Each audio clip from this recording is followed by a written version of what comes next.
প্রতিষ্ঠিত নতুন বাংলাদেশের সুবিধাবাদের রাজনীতি, মুনাফিকের রাজনীতি বাংলার মানুষ সহ্য করবে না। এদেশের জনগণের গণরায়কে যদি হাইকোর্ট দেখান, এদেশের জনগণ রাজপথে আপনাদেরকে মোকাবেলা করবে ইনশাআল্লাহ। 70% জনগণের বিপক্ষে গিয়ে দেশের ক্ষমতার মস্তদে টিকতে পারবেন না।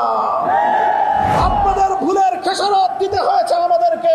25 বছর পর্যন্ত গুম, খুন আর হত্যার রাজনীতির শিকার হতে হয়েছে।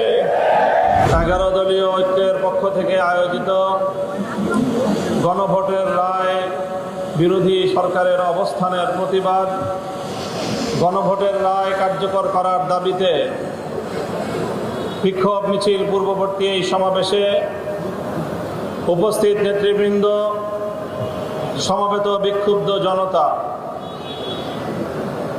একটা গল্প শুনেছি আমরা গ্রাম বাংলার।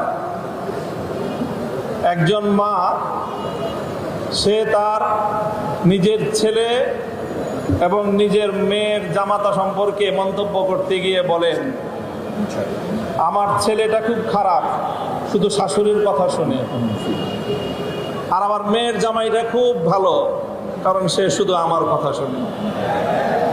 আপনার ইভেন্টের পরিকল্পনা থেকে বাস্তবায়ন এখন এক ঠিকানায়। মেহফিলিস্তান নিখুঁত ইভেন্টের বিশ্বস্ত নাম।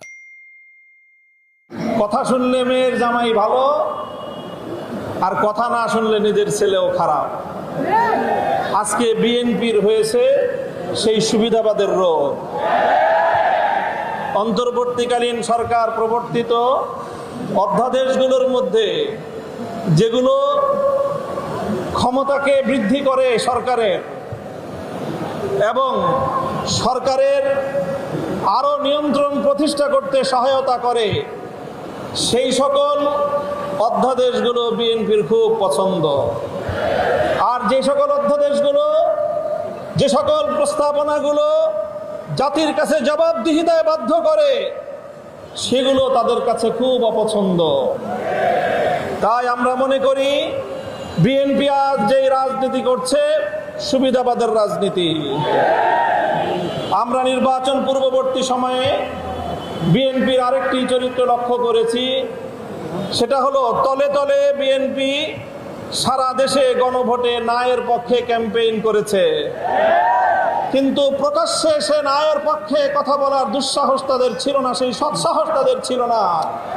এই জন্য লক্ষ জনতার সামনে বিএনপি প্রধান জনাব তারেক রহমান সাহেব